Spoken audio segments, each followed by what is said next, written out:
Kita bertemu lagi pagi ini. Salam sehat untuk semuanya karena tadi prolog kita itu ngobrolin sesuatu yang mengerikan dan bikin kita bersyukur.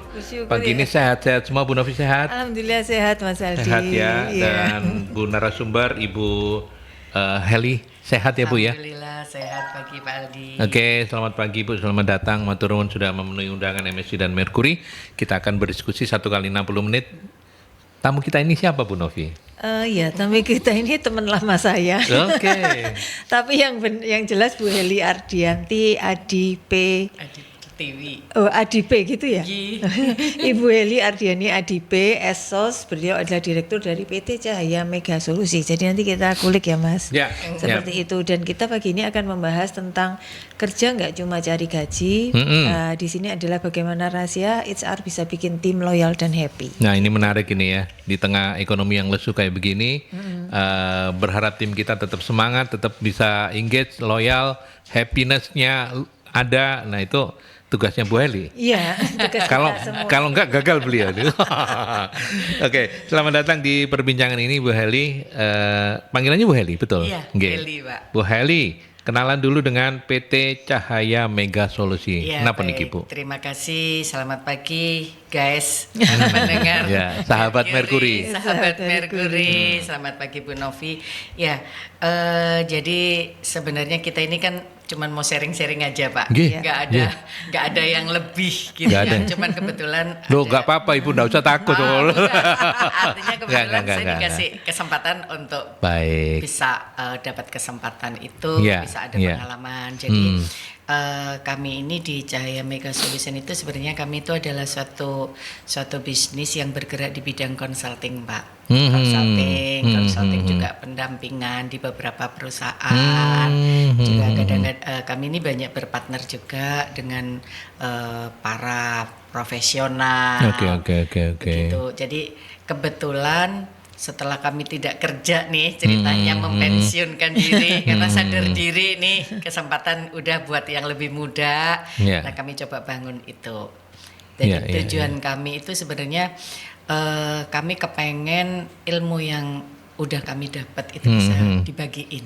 Nggak berhenti ya Bu ya, bisa gitu. ditransfer ke banyak orang. Oke, luar biasa. Gitu. Berkolaborasi sangat luar biasa dengan Magnet Solusi Integra ya. Sama consulting enggak apa-apa. Iya. Memang harus berkolaborasi. Kami di UMKM juga bilang kolaborasi bukan kompetisi. Jadi sesama UMKM juga harus kolaborasi. Oke, baik. Bu Heli, terima kasih sudah berkenan dan so far so good Cahaya Mega. Cahaya Mega, so far so good. So far so good ya. Oke, baik. Nah, hari ini Bu Novi, ini persoalan mudah atau tidak ini? Topik kita ini menarik. Kerja nggak cuma cari gaji. Rahasia HR bikin tim loyal dan happy. So far ini sesuatu yang mudah, cuman memang kadang-kadang nggak diperhatiin ini atau ya nggak mudah-mudah banget sih. Iya, jadi mau dibilang mudah pasti nggak mudah gitu ya. Terus mau dibilang sulit sebenarnya juga nggak terlalu sulit gitu. Jadi kita nanti mau diskusi tentang itu. Nah fenomenanya itu kan sering kali gitu Mas, kita itu beranggapan bahwa ketika kita ini punya karyawan itu yang kita pikirkan adalah kalau misalnya dia tetap stay ya itu karena dia happy dengan gajinya. Kalaupun dia keluar berarti dia nggak happy dengan apa yang dia dapat gitu. Tapi kan kenyataannya nggak seperti itu semua gitu Mas Aldi. Nah dengan kondisi seperti itu dan apalagi situasi saat sekarang di mana sebenarnya mungkin kok bisa dibilang itu budget itu agak pas-pasan gitu ya Mas gitu. Agak pas-pasan, jadi mau nggak mau ya kita harus cari cara gimana caranya orang-orang terbaik kita itu tetap stay di perusahaan dan sehingga kemudian kontribusi mereka tetap bisa kita terima, terus kemudian membuat terobosan-terobosan baru karena merekrut orang baru juga bukan solusi yang mudah untuk kemudian mempertahankan apa yang ada.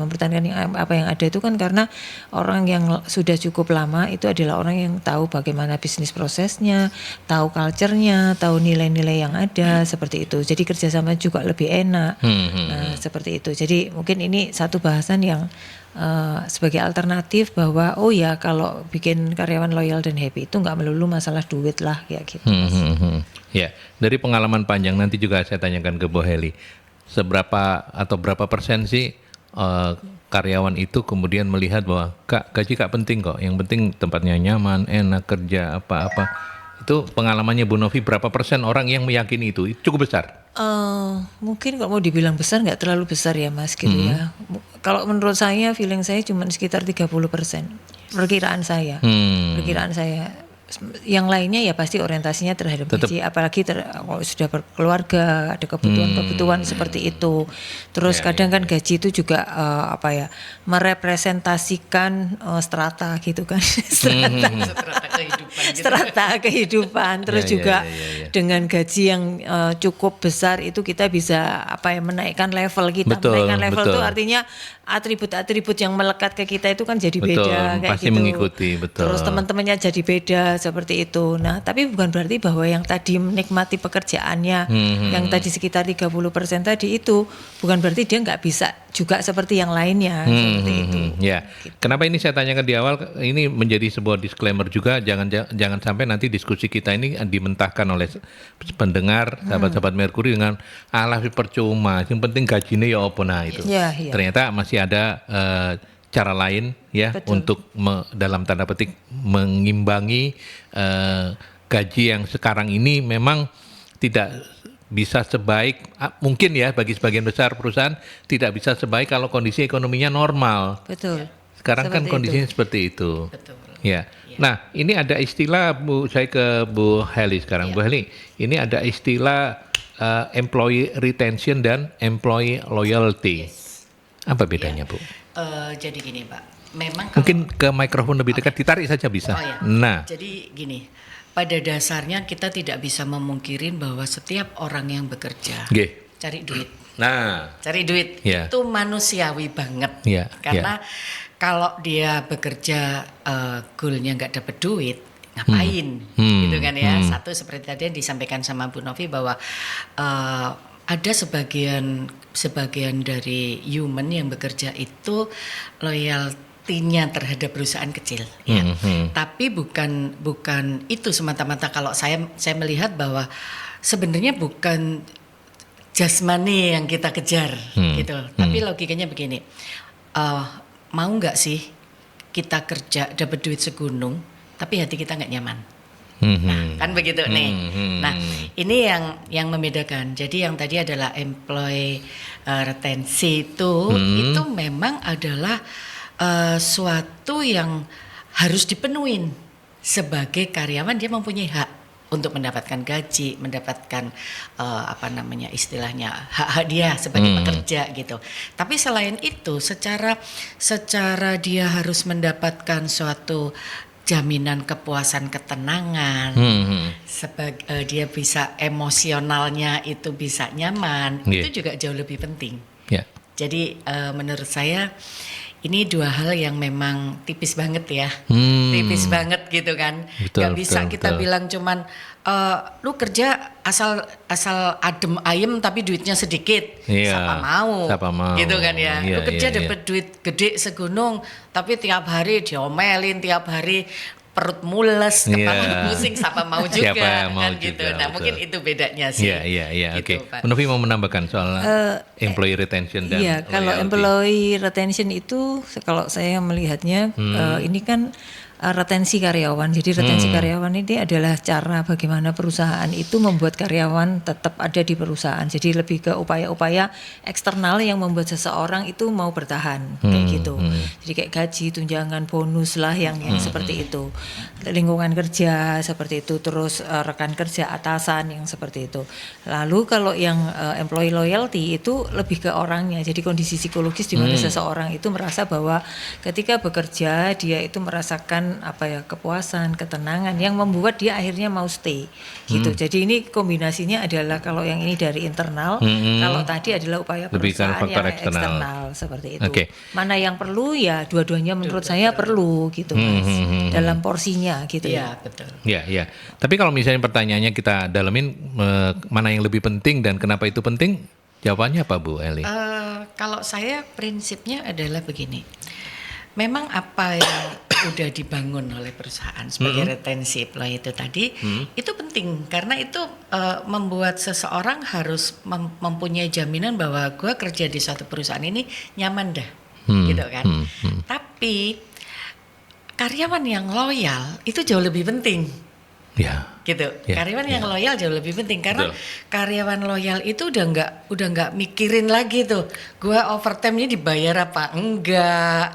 Gua kerja ntar perusahaan ini nggak bisa gaji gua gede, itu bukan gua ngerti dah kondisinya perusahaan. Nah, jadi karyawan loyal itu menurut saya dia sudah ada engagement gitu ya. Sudah mempunyai rasa memiliki, jadi ngerti banget gitu. Jadi menurut saya yang loyal itu yang penting, tapi yang retensi tadi ya perusahaan juga nggak boleh ngabein. Harus sinergi. Seperti kata Bu Novi tadi, kedua-duanya penting gitu ya. Penting. Tapi yang lebih kuat sebenarnya adalah yang dari internal. Dari internal, betul. Gitu. Karena yang faktor kalau pemicunya eksternal itu kan orang bisa berubah-berubah ya. Tapi kalau dari internal kan relatif lebih permanen begitu ya. Oke. Tapi kemudian kalau misalnya kita lanjutkan soal loyalitasnya ke Bu Novi dulu, nanti mungkin juga ke Bu Eli. Terkait dengan loyalitas karyawan, kan jujur di awal tadi kita sudah bilang bahwa gaji itu penting, fasilitas itu penting. Selain itu apa yang bisa menumbuhkan loyalitas karyawan? Kalau saya itu ini gini, yang selalu kalau ada staf baru di tempat saya itu saya selalu minta dia presentasi tentang the way of work gitu. Jadi mengapa dia bekerja gitu. Jadi yang pertama tadi jawabannya masalah dia adalah selain gaji dan misalnya bonus kayak gitu. Yang lainnya adalah apa, meaning atau artinya mengapa dia bekerja gitu Mas. Jadi mengapa dia bekerja. Ketika dia bekerja dia mendapatkan meaning atau makna dari apa yang dia kerjakan, maka itu akan sifatnya lebih permanen. Kayak gitu. Jadi memang ini nggak gampang karena di awal kita kan nggak tahu bahwa kira-kira dia akan cocok apa enggak. Tetapi ketika misalnya kita sudah mencoba di awal menyeleksi dengan kira-kira dia senang kerjaan seperti apa ya Terus kemudian yang membuat dia berharga itu hal-hal seperti apa. Nah, terus dia punya cita-cita apa. Nah, ketika orang ini menemukan ini gitu maka ini akan menjadi jangkar yang cukup kuat untuk membuat orang itu merasa suka dengan pekerjaannya gitu. Itu tadi yang pertama Mas, meaning. Lalu kemudian yang kedua adalah kalau saya bilang ya lebih ke interaksi antara dia dengan lingkungannya gitu. Seperti itu. Jadi bagaimana kita menciptakan lingkungan kerja yang kurang lebih membuat orang itu jadi nyaman bekerja. Lalu juga kalau yang lainnya misalnya juga bimbingan dari atasan seperti itu, komunikasi dia dengan atasan yang seperti itu. Jadi itu yang hal-hal kecil yang sebenarnya membuat orang itu ketika dia mau resign itu dia mikir gitu ya. Ketika dia bekerja dia nggak mikirin gimana caranya saya aku mau cari pekerjaan yang lain seperti itu. Itu misalnya ini saya ngasih contoh nih Mas. Saya nggak tahu ini contoh yang baik atau contoh yang tidak tepat gitu buat yang lainnya. Saya ini orang yang bekerja di satu perusahaan itu 25 tahun gitu kan. Mas Aldi mungkin lebih ya gitu. Jadi contoh yang baik apa enggak saya tidak tahu. Saya juga nggak tahu gitu apa goblok apa enggak saya juga tidak tahu. Jadi saya baru lulus wisuda sebulan kemudian saya kerja dan sampai 25 tahun ada di perusahaan itu ya. Nah, apa yang membuat saya terikat dengan pekerjaan itu karena satu saya mendapatkan sesuatu yang berarti di pekerjaan saya. Artinya itu kesempatan saya tumbuh dan berkembang saya dapat.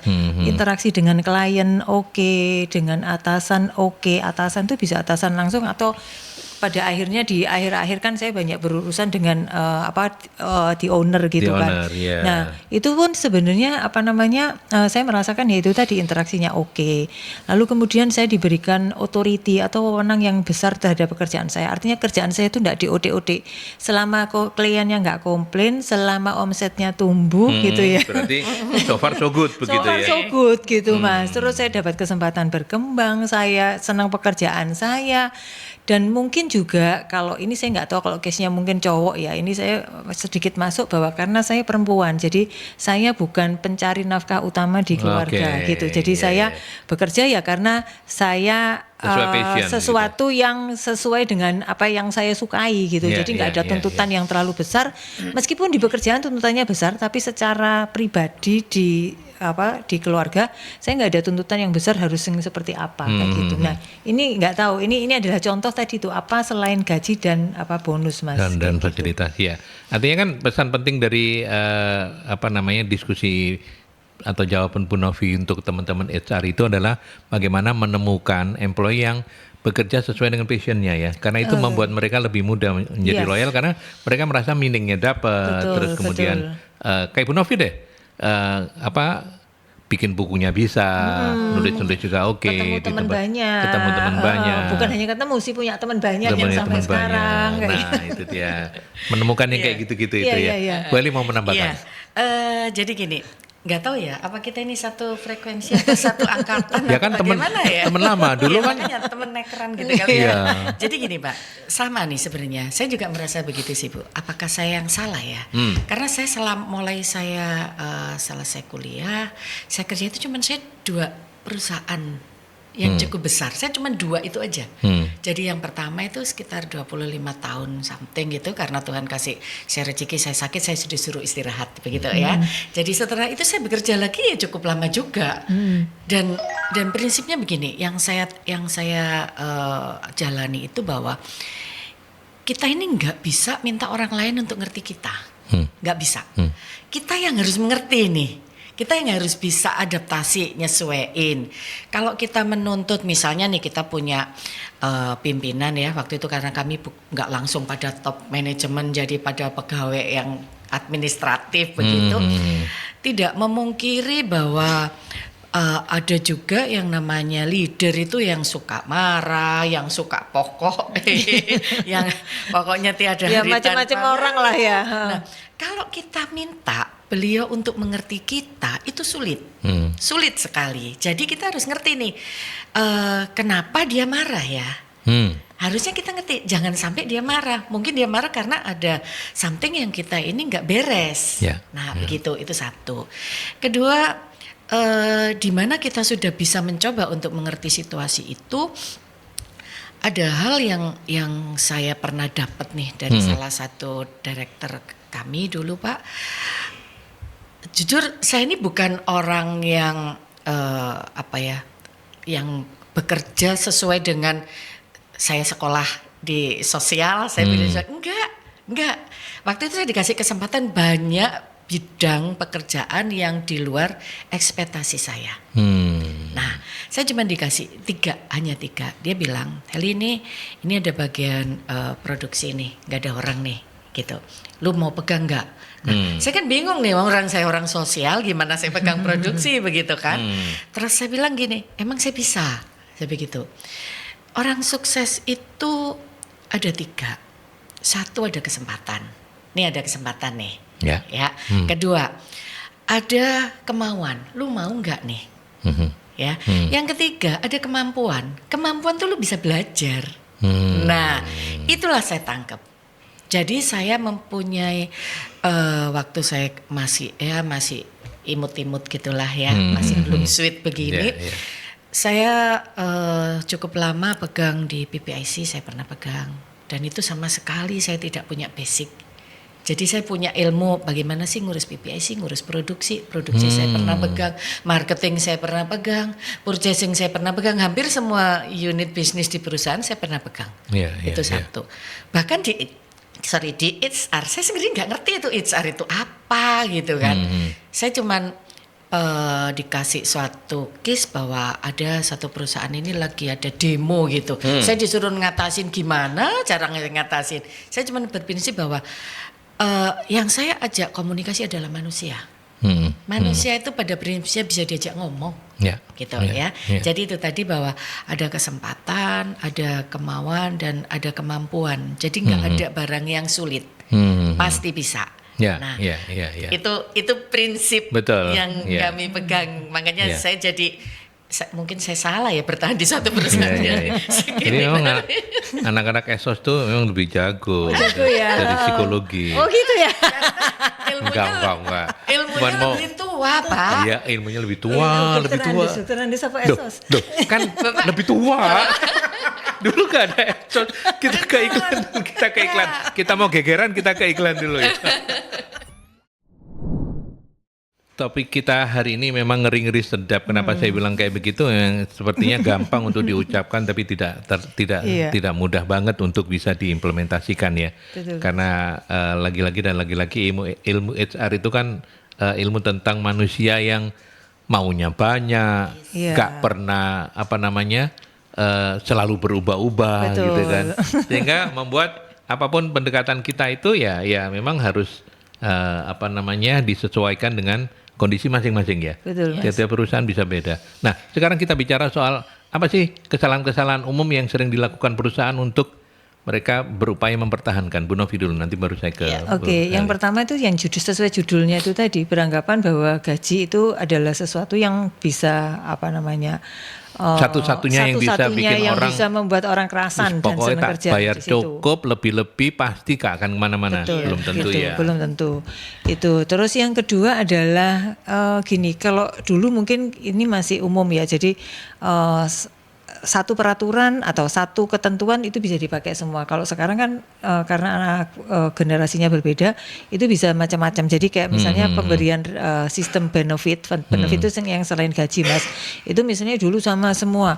Satu dapat asuransi misalnya BPJS, ini semuanya ini. Padahal ternyata sekarang ada yang sudah punya asuransi yang lain pribadi gitu. Jadi bisa jadi BPJS-nya bisa di take out, Mas. Tapi dia butuh yang lain, tetapi yang jatuhnya BPJS tadi bisa dipakai yang lain. Jadi bahasanya itu one size fit all gitu. Jadi nggak satu semua itu bisa dipakai satu ukuran kayak gitu. Jadi kebutuhannya orang itu bisa jadi beda-beda yang terkait dengan remunerasi kayak gitu. Dan karena itu maka itu tadi memberikan alternatif yang lain yang membuat orang kerasan dan mau betah bekerja itu penting.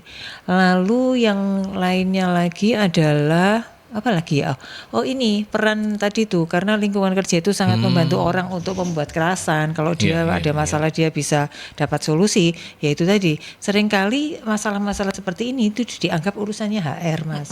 Padahal ini orang yang pertama kali tahu itu atasannya. Jadi kita harus juga melibatkan para manajer lini itu punya empati, punya kepedulian bahwa mereka juga harus mengembangkan timnya gitu. Jadi kemampuan untuk bekerja dengan orangnya itu harus benar dilatih, karena memang ketika kita di tahap pelaksana, di level pelaksana, kita ini banyak mengerjakan yang sifatnya administratif, yang rutin-rutin seperti itu, yang sifatnya kepekerjaan. Tapi ketika kita sudah di level lain yang lebih tinggi lagi, maka kita tuh bekerjanya adalah melalui orang. Artinya bukan kita sendiri semua yang mengerjakan gitu, tetapi kita meminta bantuan orang lain yang menjadi bagian dari tim kita untuk terlibat kayak gitu. Jadi salah satunya lagi adalah itu tadi, bagaimana kita melibatkan manajer lini untuk bisa terlibat di dalam proses keseharian, supaya kemudian karyawan juga merasa bahwa mereka ini punya orang yang diajak diskusi ketika ada masalah, karena ini penting gitu, Mas. Oke,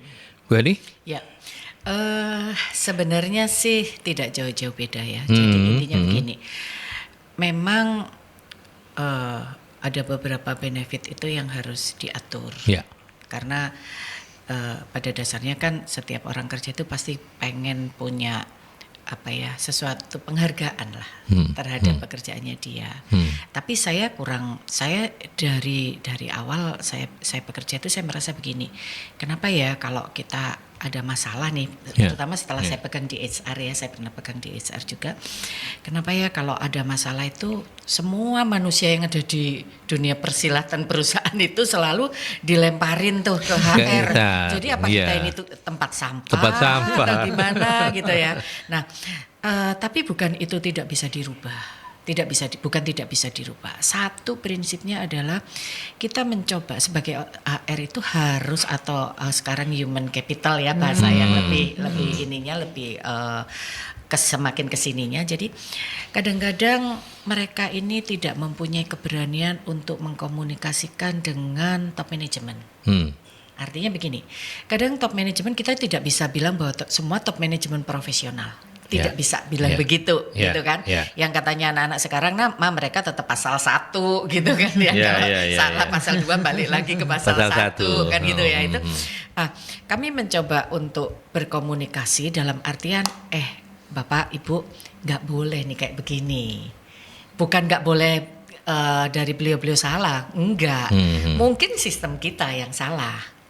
Jadi kan benar tadi di awal Bu Novi sempat sampaikan juga bahwa bagaimana kita di awal pada waktu kita ngerekrut nih, kita mesti tahu dulu nih orang mau kerja apa sih, tujuannya dia apa.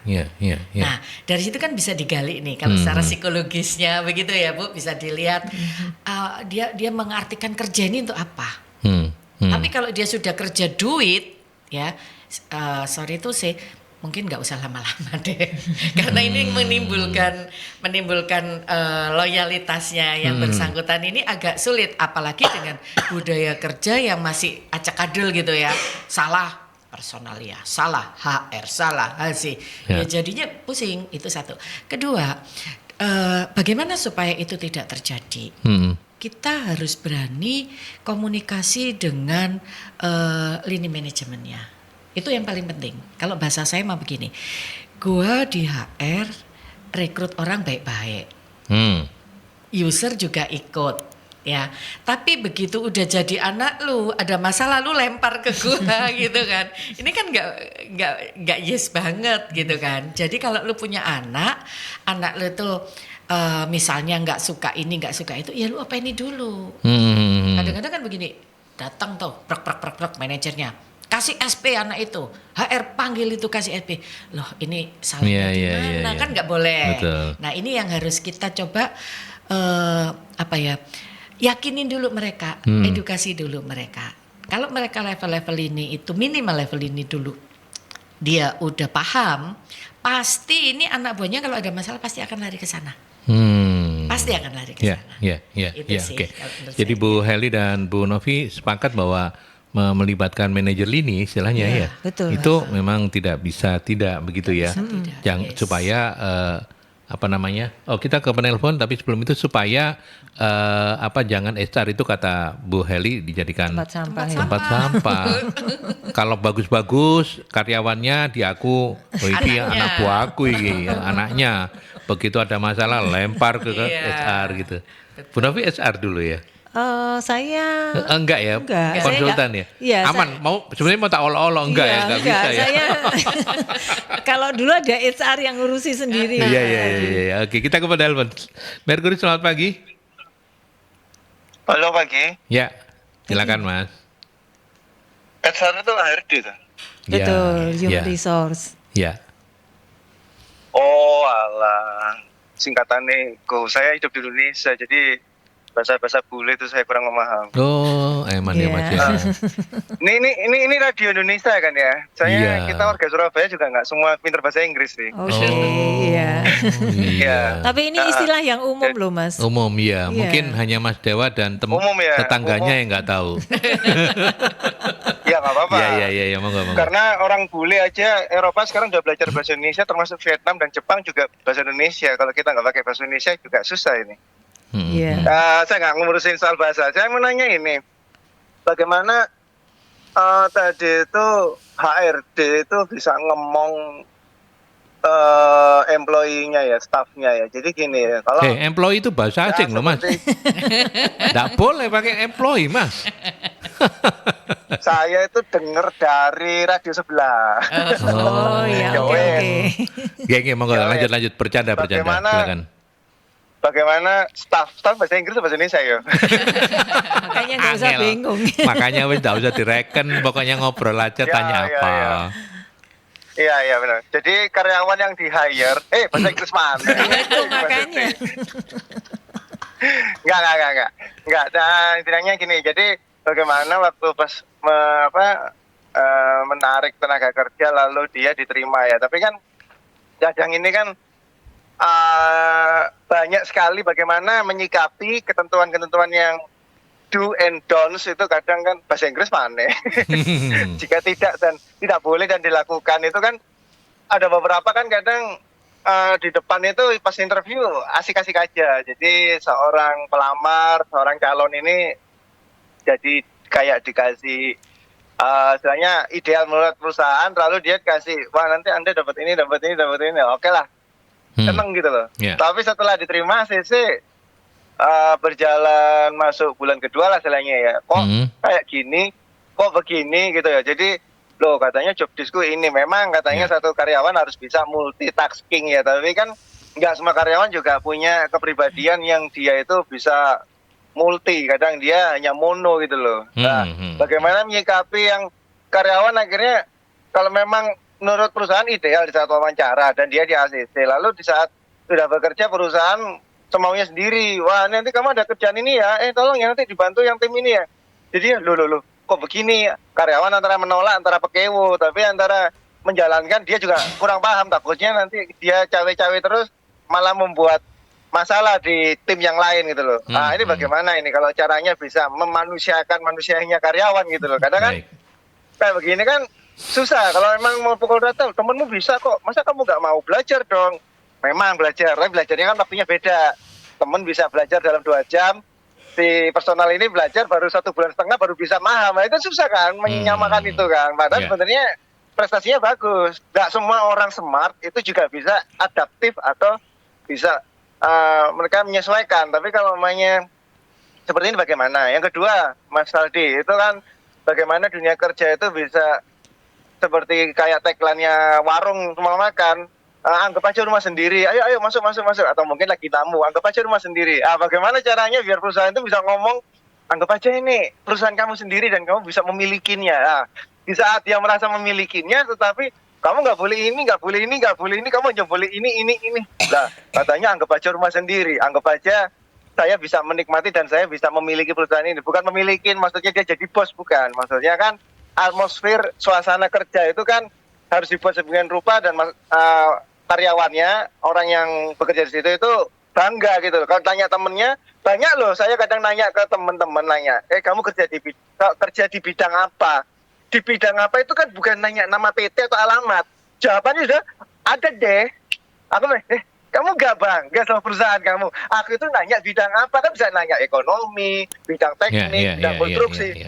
Kamu kok GR amat sih? Oh iya, aku bidang perbankan. Ya gitu kan enak, kan aku nanya bankmu apa, alamat enggak gitu, posisimu apa enggak gitu. Kenapa ya orang kok nggak ngerasa nyaman? Apakah dia sudah malu pada dirinya sendiri, insecure, atau perusahaannya sudah kamu nggak boleh ini, padahal dia harus memiliki perusahaannya. So kalau dia bangga, Mas Aldi kerja di mana?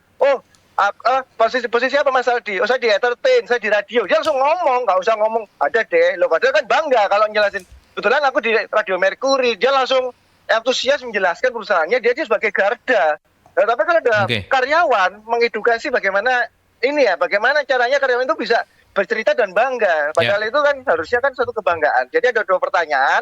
Yang tadi kalau namanya pas kerja ternyata dia kok kayak begini setelah bekerja. Yang kedua, bagaimana cara memiliki, dia bangga gitu loh. Kalau ditanya temennya, ditanya orang asing nggak introvert gitu loh. Makasih, selamat pagi. Selamat pagi.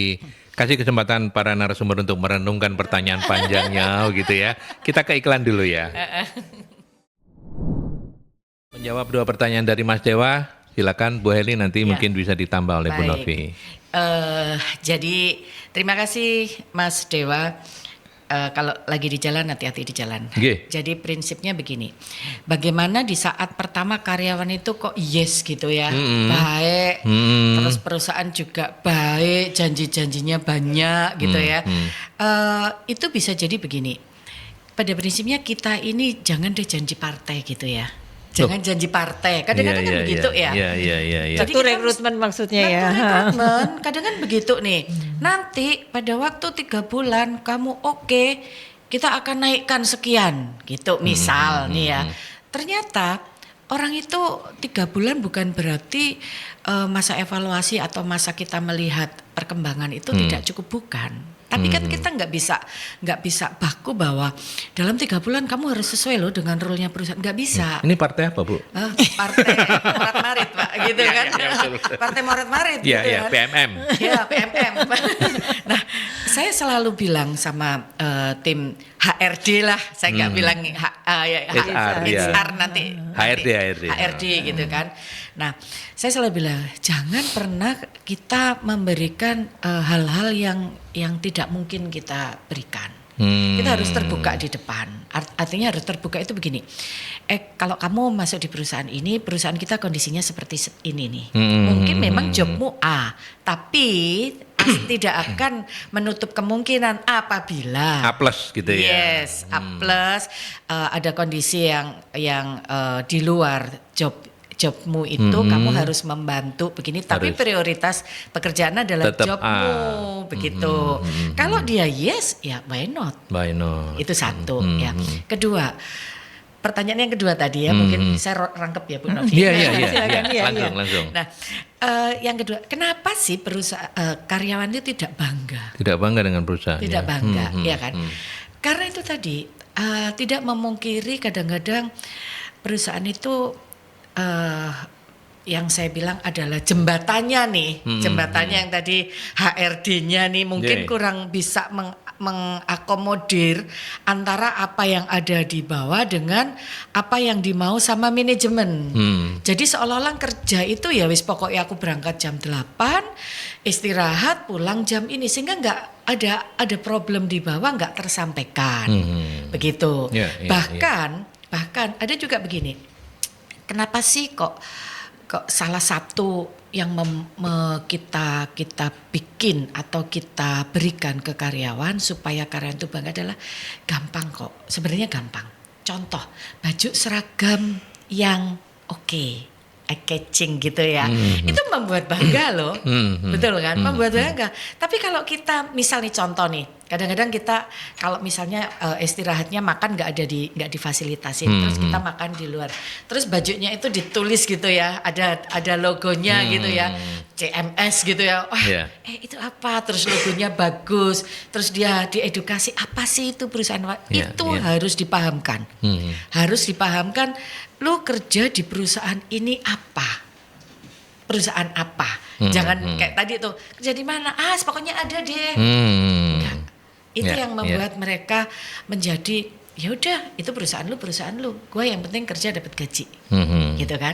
Terus tidak pernah diajak ngobrol dengan mungkin saya tidak bilang harus top manajemen yang turun ya, tapi manajer lini itu harus sering ngajak ngobrol. Itu menumbuhkan kebanggaan mereka gitu ya. Kalau bahasa saya itu begini, kasih ruang lah mereka untuk ngomong, kasih ruang lah mereka untuk kasih ide. Dia punya ide 10, belum tentu ide 10 dipakai semua. Tapi kalau itu didengar, diapresiasi, happy mereka. Dia sudah merasa dilibatkan, kemudian diakui. Itu pengakuan. Itu yang membuat mereka bangga. Mungkin begitu. Bu Novi mau menambahkan? Saya menstabilo aja. Mengelola ekspektasi buat kandidat yang akan join dengan perusahaan itu penting, Mas. Artinya mengelola ekspektasi itu ya kayak tadi itu, bahwa kita ini menyampaikan sesuatu yang memang pada takarannya. Artinya ketika kita tahu bahwa kita rekrut dia untuk jabatan apa, ya itu yang nanti akan kita berikan. Dan biasanya itu kan juga sudah ketika kita offering gitu ya sama mereka, itu kita juga sudah memberikan bahwa kamu akan melakukan tugas seperti apa gitu. Artinya nggak gado-gado gitulah gitu. Bisa jadi memang volumenya banyak gitu ya, karena memang lagi pada masanya gitu ya. Betul. Nah tapi kan itu sebenarnya bisa ini kan Mas, maksudnya bisa dievaluasi. Kalau memang terlalu banyak ya kita ngelihat sering keteteran, terus sering terlambat penyerahannya yang kayak gitu. Nah berarti sebenarnya ada sesuatu yang ini nggak tepat kayak gitu. Artinya tadi itu mengelola ekspektasi itu kalau dari sisi perusahaan. Tapi kalau misalnya dari sisi karyawan, nah coba lihat apakah memang ini benar-benar sesuatu yang di luar yang dijanjikan di awal atau yang disampaikan di awal. Apakah seperti itu atau jangan-jangan yang kita sendiri ini terlalu terlalu manja gitu ya. Bahasanya itu gampangannya itu kok terus jadi kerjanya macam-macam begini baper ya. Waduh, kapan ada waktu untuk healing, nanti mental healthku terganggu, kayak gitu-gitulah. Itu yang lagi ngetren. Iya, itu lagi ngetren. Jadi sesuatu yang kadang mereka itu lihatnya itu di tetangga yang belum tentu di banyak perusahaan itu dipraktekkan atau lihatnya di TikTok itu yang lebih bahaya lagi karena ya melihat bahwa itu sesuatu yang benar seperti itu. Itu yang pertama tadi mengolah ekspektasi. Terus kemudian ini termasuk begini misalnya, ini teman-teman yang masih muda yang baru masuk kerja, kapan hari tim di medsos saya itu lagi bikin konten, iseng-iseng saya mau pergi terus lewat, lagi apa? Lagi bikin konten. Apa konten yang kamu bikin? Oh ini Bu, survei menunjukkan bahwa karyawan suka atau betah bekerja di perusahaan satu, waktu kerja fleksibel, gaji tinggi, terus bonus, terus apa-apa gitu. Saya bilang hehehe, iki sih nggak ada pengangguran akeh itu ya kayak gini, saya bilang gitu.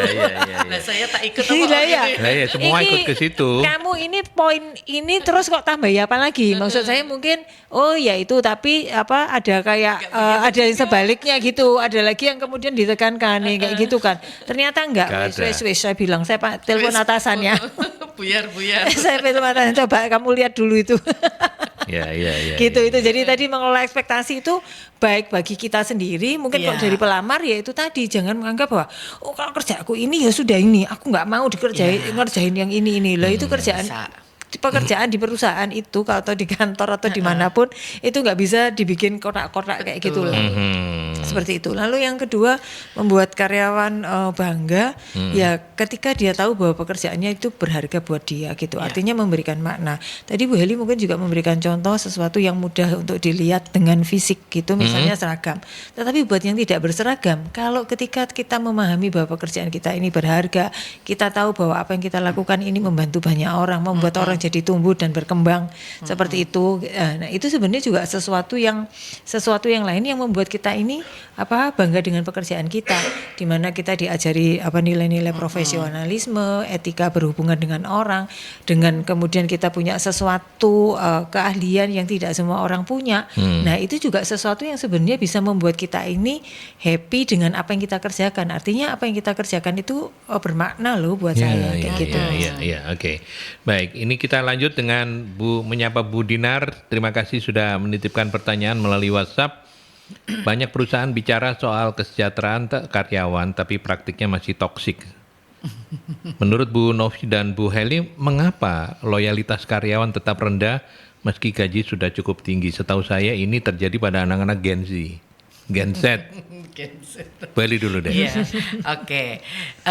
Sebenarnya kalau kita melihat teman-teman kita atau adik-adik kita gitu ya, saya bilang di Gen Z itu mereka ini adalah generasi yang luar biasa sebenarnya Mas Adi. Generasi yang luar biasa itu mereka kreativitasnya tinggi.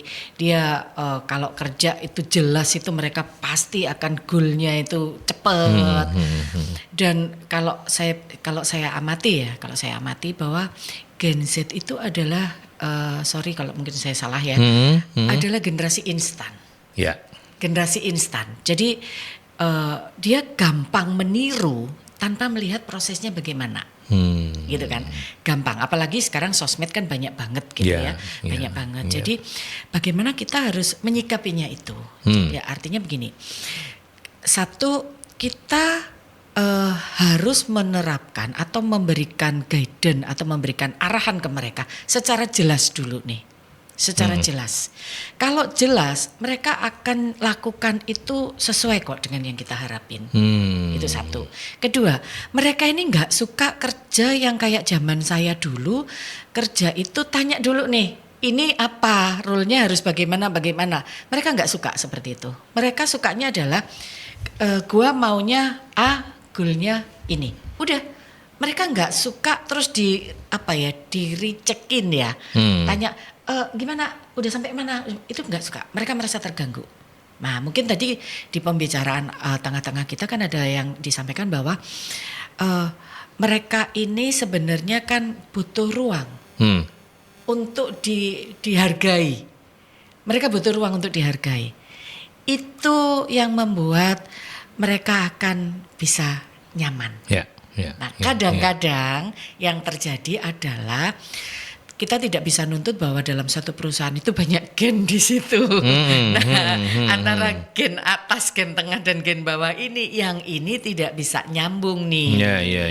Begitu. Oke, baik. Itu pertanyaan lanjutan yang mungkin silakan dikomentari juga. Bagaimana kemudian perusahaan mengatasi gap generasi yang ada mungkin beberapa perusahaan masih ada X-nya, ada milenialnya, ada Z-nya.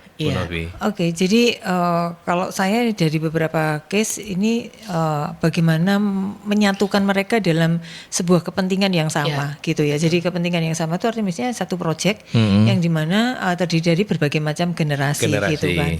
Nah dari situ kemudian ya pasti nanti yang banyak ide itu yang muda-muda, terus yang lebih senior itu akan lebih banyak wisdom dari pengalamannya. Terus kemudian juga ada masukan-masukan yang lain. Jadi menyatukan mereka di dalam satu kepentingan yang sama. Terus sebenarnya itu tadi toleransi ya, membuat pemahaman antara kalau yang senior misalnya kayak X itu memahami bahwa kalau ada gejala-gejala yang muncul seperti ini itu bukan sebenarnya tidak selalu toksik, itu hal yang wajar karena tadi itu karakter generasinya gitu. Terus yang juga yang muda gitu juga tidak mudah merasa bahwa apa-apa kok ditanyain gitu, ini micromanage ini gitu. Nah, karena kamu tidak memberikan update ya kita nanya gitu. Komunikasi itu penting banget ya. Iya. Seperti itu. Kalau menurut saya itu Mas gitu, pemahaman bagaimana memahami masing-masing, terutama gaya kerja seperti itu, sama tadi itu menempatkan mereka di dalam kepentingan yang sama. Karena itu tadi sebenarnya banyak hal yang positif dari teman-teman Gen Z gitu. Dan kita sendiri itu misalnya nih, saya yang paling sering tuh hal yang mungkin buat anak-anak itu lucu ini, ini kenapa ini kok gini, ini kenapa kok gini gitu ya. Tapi nah itu buat mereka itu sesuatu yang bukan kemudian halah iki pancene jadul boomer, dasar boomer, nggak ada yang seperti itu gitu loh, paham. Kadang-kadang mungkin begini ya, yang saya lakukan. Saya sadar bahwa secara usia atau secara gen kita lebih di atas mereka gitu kan. Tapi kita harus bisa, kalau kita mau bekerja dengan generasi yang campuran begitu, kita harus bisa menggunakan bahasa yang tepat. Bahasanya itu yang tepat gitu kan. Harus bahasa mereka juga ya. Kadang-kadang kan bahasa anak-anak sekarang ini sulit gitu ya. Apa gitu saya juga nggak ngerti. Tapi kita harus mencoba itu. Harus ya. Kadang-kadang dibilang gini, yuk kita cang apa? Coba cang itu cangkruk. Itu kalau kita nggak bisa ngikutin, kita tinggal. Kadang-kadang mereka butuh misalnya waktu sudah selesai kerja gitu ya, butuh ngafe bareng. Kalau kita melihat levelnya kita diajak ngafe di kafe-kafe yang acak-acak gitu ya, wah ini nggak level banget gitu. Tapi buat mereka just ngafe cuman duduk bareng-bareng, beli kopi bareng, ngobrol bareng seru-seru, itu bisa diterima. Gitu loh. Nah ini yang kadang-kadang ya untuk teman-teman yang dalam satu perusahaan yang dimana sebagai leader itu adalah gennya berbeda dengan timnya yang di bawah, tolong jangan kita nggak boleh sama-sama ego deh. Yang gen bawah, gen Z-nya juga harus bisa memahami, yang gen milenialnya juga harus bisa mengerti, jadi supaya sinergi. Itu aja sih. Kalau dari sisi loyalitas, apakah masing-masing gen ini punya perbedaan? Artinya kalau X itu karena mungkin eranya mereka cenderung lebih mudah menjadi karyawan employee yang loyal ya dibandingkan anak-anak Gen Z yang sekarang karena penetrasi medianya luar biasa, mereka gak cocok pindah. Nah, gimana Bu Novi komentarnya? Kalau ini dari beberapa penelitian mengatakan bahwa memang generasi X lebih loyal ya. Loyal itu artinya masa kerjanya itu lebih lama di sebuah perusahaan. Lebih panjang-panjang gitu. Lebih panjang gitu ya, karena nilai-nilai berbeda ya Mas. Nilai-nilai tentang pekerjaan itu berbeda. Dan ini juga kita temukan ketika misalnya kita melakukan survei engagement gitu ya. Engagement ataupun engagement itu keterikatan karyawan maupun kepuasan karyawan. Itu kalau nilai kepuasan itu yang tinggi, kalau kita membagi karyawan berdasarkan demografi usia Mas, itu adalah banyak karyawan-karyawan yang usianya itu generasi X atau mungkin juga kalau sekarang lebih banyak yang milenial yang lebih puas dibandingkan anak-anak yang usianya muda, gitu. Jadi kalau kita melakukan survei kepuasan, terus kemudian kita bagi berdasarkan kita kelompokkan, kita lebih sorot lagi yang secara kelompok usia yang lebih lama, jadi X atau milenial itu lebih gampang mudah puas, tingkat kepuasannya lebih tinggi dibandingkan mereka yang muda. Artinya ini pekerjaan juga untuk teman-teman HR ya. Kalau perusahaannya makin banyak jumlah Z-nya, generasi Gen Z-nya, maka mereka harus punya cara-cara yang berbeda. Bu Heli mau menambahkan? Iya, jadi gini. Kalau tadi yang disampaikan Bu Novi itu memang saya juga sangat setuju sekali. Artinya di mana generasi milenial itu lebih stabil ya, secara emosionalnya lebih stabil, lebih apa ya? Nggak meledak-ledak lah ya. Yes, gitu, nggak meledak-ledak. Tapi kalau yang Gen Z ini, makanya tadi bilang bagaimana kita harus pinter-pinter nih bisa ngikuti pola pikirnya dia, ngerem dia. Tapi bukan berarti kita ini memberi maksudnya nurutin terus enggak. Mereka bisa kok, mereka bisa diajak ngobrol. Cuman bahasanya yang harus kita mengerti. Pola pikirnya harus mengerti. Kadang-kadang kan anak Gen Z itu gini, kasih tugas, plek. Ini bukan job gua nih, nggak mau. Anak-anak Gen Z itu nggak usah ngomong ya, gesturnya aja kadang-kadang bikin kita mukanya kudu nempeling ya. Bencekno gitu kan, kalau orang Surabaya. Iya. Nggak usah ngomong, wes. Iya. Coba ngomong sama Kevin coba, ayo. Nanti. Oh dia sudah beradaptasi dia. Gen Z-nya udah nggak murni ya. Sudah nggak murni. Iya. Tapi kalau di mana kita bisa masuk ke mereka, wah ini luar biasa. Iya. Luar biasa. Kadang-kadang hal yang nggak penting ya, nggak penting. Menurut saya itu nggak penting. Misal nih, katakan mereka kan suka happy, suka rame gitu kan ya. Ada yang temennya ulang tahun gitu ya. Ini kan sebenarnya hal nggak penting gitu kan. Terus mereka ngomong, Bu ini ada si A ulang tahun nih. Ini yuk kita lemparin telur yuk. Loh kan ya nggak bener banget gitu kan ya. Kan nggak bener banget gitu kan. Tapi kalau kita tidak bisa masuk ke mereka, tidak bisa memberikan gambaran yang dengan bahasa yang logik, nggak terima tuh pasti. Iya. Nggak terima. Betul. Alah gitu aja kok kenapa sih gitu kan. Tapi kalau kita bisa masuk, oke nggak apa-apa. Tapi nggak usah di kantor ya. Ntar aja bikin acara sendiri. Gitu ya Bu, ya Ibu mau ikut ya boleh-boleh aja. Ada sok-sokan kita ikut. Ya. Oke, baik. Gitu. Ini karena waktu kita sudah hampir habis begitu ya. Mungkin kita tutup dengan ini. Ini pertanyaan yang kalau misalnya kasusnya itu ada karyawan yang prestasinya lumayan oke, dan kemudian memang dia mengajukan resign. Apa sih menurut Bu Heli dan juga nanti Bu Novi yang bisa perusahaan tawarkan untuk paling dalam tanda petik membuatnya bertahan, gandoli mereka? Gandoli. Apa Bu? Gimana strateginya? Jadi begini. Satu pasti diajak ngomong nih, ya apalagi karyawan yang udah lama ikuti kita, nggak mungkin tiba-tiba dia akan resign tanpa sebab, kan begitu. Itu yang mesti kita gali dulu nih.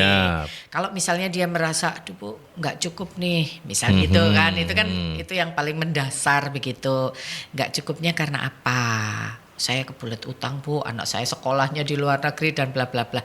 Ya coba kita evaluasi dulu nih. Kita evaluasi dulu. Yang penting lu tahan dulu di sini. Atau kadang-kadang begini, ada hal yang pernah saya alami itu bahwa mereka ini sudah senior Pak, sudah senior Mas. Nggak cocok dengan lingkungannya itu tadi yang para anak muda-muda itu kalau kerja pakai musik lah, pakai menyanyi lah, dia merasa terganggu begitu kan. Betul. Ini bukan semata-mata finansial kan, tapi dia orang profesional nih, headnya ini profesional banget sudah lama. Waduh gimana ini? Ya udah gini aja, ntar coba kita atur ya. Mungkin lu gua kasih tempat yang beda. Nah yang rakyatnya ini tadi ya diomongin gitu. Jadi dua sisi mesti dibalancekan gitu loh. Itu sih kalau saya yang pernah saya jalanin tuh. Baik. Itu dari Ibu Heli Ardiani Adipe. Yes. Nggak salah Ibu ya, benar ya? Benar. Esos, Direktur PT Cahaya Mega Solusi. Matur nuwun sudah hadir. Sukses selalu untuk CMS ya Bu ya. Yes, terima kasih. Mudah-mudahan makin berkembang. Kantornya di mana nih Bu? Amin. Di Ciliwung Pak. Oh di Ciliwung ya, di rumah juga ya. Sekarang saya ke Bu Novi. Bu Novi? Oke, saya yang cerita yang mana ini? Kalau ada karyawan yang tadi ya penutupnya. Oke. Baru closing. Oke, yang pertama tentunya kita komunikasi ya Mas. Maksudnya cari sebabnya apa, karena sudah cukup lama gitu. Jadi mungkin ada hal-hal yang memang berat buat dia, karena sudah cukup lama juga dia profesional, pasti ada hal-hal yang cukup berat yang membuat dia harus mengundurkan diri. Itu tadi dikomunikasikan, ketika tahu penyebabnya ya sebisa mungkin kita akomodasi. Tapi kalau misalnya tidak, ya sudah nggak apa-apa gitu, karena ya bisa jadi bahwa dia akan lebih banyak berkembang gitu. Misalnya karena sudah mentok gitu ya, terus karena mentok biasanya sudah banyak kebijakan-kebijakan yang dengan atas gitu ya, itu sudah nggak cocok lagi gitu, yang sudah nggak bisa, karena mungkin kalau ketika sudah berurusan dengan owner ya wes susah kan ya maunya kita tahu bahwa ini nggak tepat, nggak sesuai ya apa boleh buat seperti itu. Jadi kalau yang seperti itu ya kita harus lepaskan kayak gitu Mas. Ya dilepaskan karena sebenarnya ketika pun melepaskan ya tetap hubungan baik, karena itu penting buat kita. Dia aset yang penting ketika ada beberapa perusahaan. Jadi ketika dia berada dimanapun, sebenarnya dia juga adalah, kalau kita bilang itu kayak permata juga gitu. Jadi bagaimana kita tetap bisa keep in touch dengan dia, karena banyak hal baik bisa datang dari dia gitu. Dan bisa bikin kita bangga ya. Iya, bisa bikin bangga juga. Kalau orang keluar dari tempat kita dan di sana lebih better, wah bangga tuh dari mana tuh kemarin tuh. Iya. Makanya Bu Nila jangan kecil hati ya. Alumninya Mercury di mana-mana kok. Itu kan karena Bu Nila pinter ya. Iya, betul. Bu Nila nggak kelihatan kayak in frame, tapi saya harus menyampaikan itu. Agenda MSI apa Bu? Agenda MSI nanti di bulan Agustus ini kita punya pelatihan dan sertifikasi public relation. Kemudian nanti yang di Agustus tanggal 23 ini kita buka untuk manajemen SDM, sekretaris, administrasi sekretaris, pelayanan prima dan public speaking. Jadi banyak yang kita jalan pelatihan dan sertifikasi yang BNSP di bulan Agustus ini tanggal 16, 23 dan juga 30. Kebanyakannya memang kita kita ambil kelasnya kelas weekend Mas. Gitu. Jadi bagi mereka yang di weekday-nya itu aktif, terus ada yang kemarin kita tanya kenapa lebih suka milih weekend, ya karena kita nggak mau pekerjaan kita ini makin numpuk gitu. Jadi karena kalau ditinggal pelatihan di hari kerja nggak selesai, udah kita ambil waktu yang seperti itu. Iya, oke. Oke, itu perbincangan saya bersama para narasumber yang luar biasa. Kalau Anda tertinggal karena baru ngikutin di ekor-ekornya, nanti Anda tonton lagi, ada di akun YouTube-nya Mercury ya. Radio Mercury 96 @Radio Mercury 96. Oke. Matur nuwun sekali lagi Bu Heli. Sukses selalu untuk CMS-nya. Ya, Bu Novi juga sukses untuk MSI-nya. Terima kasih. Sehat-sehat terus. Kita ketemu lagi di Talk Show Solusi SDM selanjutnya. Sampai jumpa. Sampai jumpa.